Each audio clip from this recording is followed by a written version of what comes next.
임진왜란과 병자호란, 양난이 끝나자 조선은 무너진 나라를 다시 세우기 위해 노력했어. 그걸 국가 재건 노력이라고 해. 재건은 한자로 다시 세운다는 뜻이야. 즉 국가 재건은 국가를 다시 세운다는 뜻이지. 임진왜란 전인 중종 때 설치된 비변사는 한자로 대비한다, 변방, 관청, 즉 변방의 여진과 왜구의 침입에 대비하는 관청이라는 뜻이야. 그런데 여진과 왜구의 침입이 항상 있었던 건 아니지? 그래서 변방의 침입이 있을 때마다 고위 관리들이 임시로 모여 어떻게 하면 좋겠소? 이러면서 대책을 논의했던 임시회의 기구였어. 즉 비변사는 국방 즉 군사 문제를 처리하기 위한 임시회의 기구였던 거지. 임진왜란 전인 조선 중기 때만 해도 조선은 전쟁이 없던 평화 시대라 비변사는 국방 군사 문제를 논의하기 위한 임시 기구에 불과했지만 양난, 즉 임진왜란과 병자호란 이후인 조선 후기에는 최고 통치 기구가 돼. 당연하지? 일본은 임진왜란을 일으켰고 여진은 후금 때 정묘호란을, 청나라 때 병자호란을 일으켰으니 일본과 여진의 침입이 엄청나서 나라가 멸망 직전까지 갔었으니까 당연히 비변사의 존재감도 커졌겠지? 그래서 양난 즉 임진왜란과 병자호란 이후 즉 양난을 거치면서 임시회의 기구에서 최고 통치 기구로 그 기능이 강화돼 임시에서 최고가 됐으니까 그 구성원도 최고가 돼야겠지? 그래서 비변사에는 삼정승 즉 영의정, 좌의정, 우의정 등 고위 관리들이 참여했고 당연히 국정을 총괄하게 됐지. 총괄이란 모두 관리하고 책임진다는 뜻이야. 너희들 나중에 회사에 들어가면 알게 돼. 주임, 대리 등의 직급은 업무가 구체적으로 적혀 있지만 팀장, 과장, 대표 등 직급이 올라갈수록 구체적인 업무 내용 대신 총괄로 표시돼. 즉 팀장은 팀을 총괄하고 과장은 과를 총괄하고 부장은 부를 총괄하고 대표는 회사를 총괄하지. 교장 선생님은 학교 운영을 총괄, 국방부 장관은 국방부를 총괄, 대통령은 국정을 총괄. 이해됐지? 마찬가지로 비변사도 처음 조선 중기에는 국방군사 문제만 담당했는데 조선 후기에는 그 기능이 커지면서 국방군사 문제뿐 아니라 외교, 재정, 인사 등 국가의 모든 문제, 즉 국정을 담당하게 됐어. 그런데 조선 후기에는 비변사의 최고관리인 삼정승이 참여했고 의정부에도 삼정승이 참여했지? 그렇다면 비변사와 의정부 중 어떤 게 더 셀까? 비변사가 점점 더 세져 결국 비변사가 의정부를 능가했지. 의정부 밑에는 실무를 담당하는 육조가 있지? 의정부가 비변사 아래에 있으니까 의정부의 지시를 받는 육조도 당연히 비변사 아래에 있었겠네. 즉 비변사는 의정부와 육조 위에 있었어. 다시 말해 의정부와 육조에서 할 일을 비변사에서 다 결정했다는 거야. 당연히 비변사 이전에 국정 최고 기구였던 의정부와 그 밑에 육조는 기능이 축소됐겠지? 그런데 비변사와 왕과의 관계는 어땠을까? 물론 비변사도 왕이 설치한 기관이긴 하지만 아무리 왕이더라도 삼정승이 참여한 비변사의 결정을 무시할 수는 없었어. 그대로 따라야만 했지. 전하, 비변사에서 결정한 사안이옵니다. 그대로 따르시지요. 그렇소? 알겠습니다. 허허. 이렇게 된 거지. 왕은 허수아비에 불과했거든. 즉 비변사의 기능이 강화되니까 왕권은 약화됐던 거야. 비변사 강화. 요즘 큰 일이건 작은 일이건 비변사에서 모두 다룹니다. 의정부는 이름뿐이고 육조는 할 일을 모두 빼앗겼습니다. 이름은 변방 방비 즉 비변을 위해서라고 하면서 과거나 비빈 간택까지도 모두 여기서 처리합니다. 자료를 봐. 비변사에서 큰 일이건 작은 일이건 모두 다룬다고 하지? 원래 육조 중 하나인 예조에서 담당하던 과거나 비빈 간택도 비변사에서 모두 처리했어. 비빈 간택이란 비 즉 왕비, 왕의 부인, 빈 즉 세자빈, 세자의 부인, 간택 즉 면접을 뜻해. 그러니까 왕비와 세자빈 결정까지도 비변사에서 했다는 거지. 즉 비변사가 군사뿐만 아니라 외교, 재정, 인사 등 모든 국가 업무를 총괄하게 되면서 의정부와 육조의 기능은 약화됐어. 비변사의 문제점은 점점 심각해졌지. 결국 흥선대원군 때 비변사의 기능은 축소되면서 거의 폐지돼. 중앙군은 궁궐과 수도, 즉 한양과 경기를 방어하는 군대야. 임진왜란 단원에서 임진왜란과 정유재란 중간 명나라와 일본 사이에 휴전회담이 있었는데 이때 조선은 중앙군의 훈련도감을 설치했다고 했지?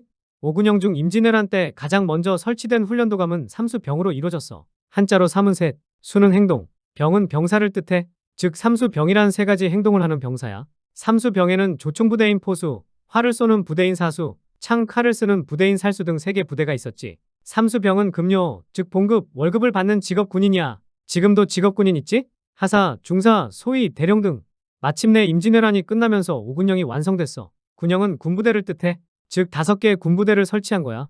임진왜란 중에는 여유가 없어서 급한 대로 먼저 훈련도감만 설치했고 나머지 4개 군영인 어영청, 총영청, 수어청, 금이영 등은 임진왜란이 끝나고 차례로 설치됐어. 임진왜란 중에 오군영 체제가 완성됐다고 하면 틀려. 임진왜란 중에는 오군영 중 훈련도감만 설치됐고 나머지 4개 군영은 임진왜란 이후에 완성돼. 그래서 임진왜란 후 오군영 완성이지. 오군영은 상비군, 즉 항상 준비된 군대였어. 암기 팁이 있어. 임진왜란 중 훈련이라고 외워. 임진왜란 중 훈련도감 설치. 훈련도감만 외워. 참고로 비변사는 임진왜란 전에 설치됐어. 임진왜란 중 아니야. 암기팁이 있어. 임진왜란 중 훈련이라 외워. 임진왜란 중 훈련도감 설치. 훈련도감도 5군형 중 하나니까 임진왜란 중 5군형 시작, 즉 훈련도감만 설치. 임진왜란 이후 5군형 완성, 즉 어영청, 총영청, 수어청, 금이형 등 설치. 하나 더 있어. 훈련도감과 비변사의 차이점. 훈련도감은 임진왜란 중 설치, 비변사는 임진왜란 전 설치. 암기팁. 임진왜란 중 훈련이라 외워. 임진왜란 중 훈련도감만 설치, 즉 임진왜란 중 5군형 시작 훈련도감 설치. 임진왜란 이후 5군형 완성 어영청, 총영청, 수어청, 금이형 등 설치. 훈련도감 임진왜란 중, 비변사 임진왜란 전. 또한 지방군인 소고군에는 양반부터 천민까지 모든 신분이 포함됐어. 평상시에는 생업에 종사하다가 유사시에는 전투에 참여했지. 먹고 살아야 하니까. 양반부터 천민까지 모든 신분의 백성이 참여해 나라를 지킨다는 뜻은 좋았지만 양반들이 노비와 함께 훈련받는 것을 수준 떨어진다고 싫어하면서 차츰 상민과 노비만 남게 됐어.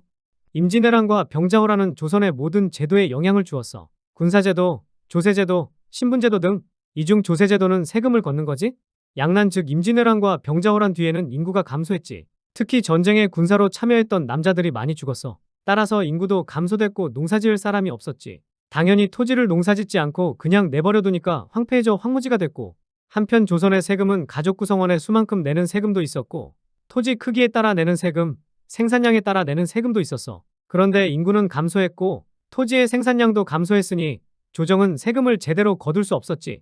당연히 국가재정은 감소됐어. 조정 입장에선 세금을 전혀 못 걷는 것보다는 조금이라도 세금을 걷는 게 낫겠지? 그래서 농민의 생활을 안정시키고 국가재정도 늘리기 위해 조세, 즉 세금 제도를 개편해 세금을 줄여준 거야.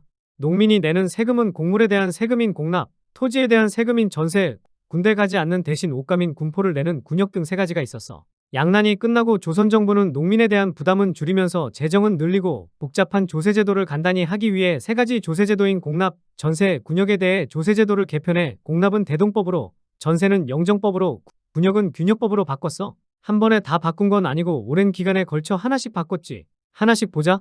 원래 조선 초부터 농민들은 자기 지방에서 생산되는 토산물 즉 특산물을 나라에 바쳤어. 이걸 공납이라고 해. 그런데 흉년이 들어 공납으로 바칠 토산품이 부족해지거나 없으면 다른 곳에서 비싼 돈을 주고 사다 바쳤지. 또 돈을 주면 토산품을 대신 구해주겠다는 중개업자인 박납업자도 생겨났고, 어쩔 수 없던 농민들은 박납업자에게 몇 배의 돈을 주고 사다 납부했는데 이걸 박납의 폐단이라고 해. 농민의 부담은 엄청났지.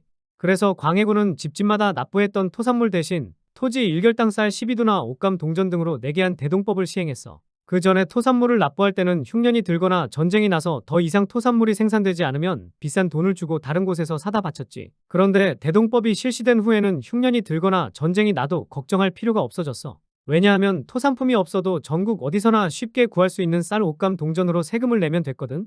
이처럼 광해군 때 처음 시행된 대동법은 100년 동안 조금씩 전국으로 확대됐지. 단 청나라와 경계인 평안도, 여진과 경계인 함경도는 국경과 가깝기 때문에 대동법에서 제외시켜 군사비 사신접 대비 등으로 썼어. 대동법 시행으로 농민의 부담은 줄어들었겠지? 그런데 나라 즉 관청 입장에서는 세금을 쌀 돈 옷감으로만 받았기 때문에 궁궐이나 관청에서 필요한 특산물이나 수공업품, 예를 들면 왕의 음식, 그릇, 관리의 옷, 무기 등은 어떻게 충당했을까? 그건 공인이 담당했지. 공인이란 공납을 대신하는 사람이란 뜻이야. 공납의 공, 사람인. 나라에서 농민들로부터 받은 쌀이나 돈 옷감을 공인에게 주고 필요한 물건을 주문하면 공인은 상인이나 수공업자들로부터 물건을 사서 국가에 납품했지. 그 결과 공인의 활동으로 상업과 수공업도 발달하게 됐어. 원래 조선 초부터 풍융, 즉 풍년 흉년과 생산량에 따라 토지세, 즉 전세를 다르게 걷었어. 전세는 땅전의 세금 세자야. 땅에 매기는 세금이란 뜻이지. 그런데 이게 너무 복잡했어. 풍융에 따라 9등급, 즉 연분 9등법으로, 생산량에 따라 6등급, 즉 전분 6등법으로 나누어 걷었는데 그 등급이 너무 많아서 머리가 아팠지. 낮은 등급은 세금이 적고 높은 등급은 세금이 많았어. 그래서 관리들이 뇌물을 받고 높은 등급을 낮은 등급으로 바꿔 세금을 적게 내도록 해주기도 했고, 낮은 등급을 높은 등급으로 바꿔 세금을 더 걷어 남는 돈을 빼돌리는 등 부정이 심했지. 그래서 인조는 관리의 부정을 막고 농민의 피해를 줄이기 위해 풍융에 따라 다르게 징수하던 전세를 풍융에 관계없이 토지 1결당 쌀 사두로 고정한 영정법을 실시했던 거야. 암기팁이 있어. 대동법은 쌀 12두고 영정법은 쌀 사두야. 헷갈리지? 영원히 정했다 사두로 라고 외워. 영과 정은 영정법. 암기팁 영정법. 영원히 정했다 사두로. 영정은 영정법. 사두는 사두. 균역법에서 균은 균등하다. 역은 군역을 뜻해. 즉 균역법은 군역을 균등하게 하는 법으로 군대 가는 대신 농민이 냈던 군포 부담을 덜어줬던 법이야. 원래 조선 초부터 군대에 가지 않는 사람은 군포 두피를 내서 군인들을 지원하도록 했는데 양반들은 군대에 가지도 않고 군포를 내지도 않았어. 결국 농민들이 양반목까지 대신 납부해야 했지. 이걸 군역의 폐단이라고 해. 그 결과 군역을 피하는 농민이 많아지면서 군포 부담은 가난한 농민에게 더 집중됐고 군포 징수와 관련된 각종 폐단은 더욱 심해졌지. 그래서 영조는 백성들의 군역 부담을 덜어주기 위해 군대에 가지 않는 사람들이 내던 군포 두 필을 한 필로 줄여준, 즉 군포 한 필만 징수한 균역법을 실시했어. 군포 두 필을 한 필로 줄였다면 부족한 한 필은 어떻게 하지? 세금의 50%가 줄었잖아? 그래서 부족한 세금은 토지를 많이 가진 지주에게는 결작, 부유한 상민에게는 선무군관이라는 벼슬을 주고 선무군관포라는 이름으로 군포 한 필을 내도록 해 부족한 재정을 보충했어. 즉 백성에게는 군포 한 필을 덜어주고 부유층에는 군포 한 필을 더 내도록 한 거야. 암기 팁이 있어. 대동법과 영정법과 균역법 헷갈리지? 대동법은 대공법으로 외워. 공이니까 공납의 폐단 방지, 공인 등장. 영정법은 영전법으로 외워. 전이니까 전세 개혁. 균역법은 군역법으로 외워. 균역법에서 균역과 군역 비슷하지? 균역 이꼬르 군역. 암기 팁. 대공법 대동법, 공납의 폐단 방지 공인 등장. 영전법 영정법, 전세. 군역법 균역법 군역. 암기 팁. 대공법 대동법, 공납의 폐단 방지 공인 등장. 영전법 영정법, 전세. 군역법 균역법 군역. 어때? 다 외워졌지?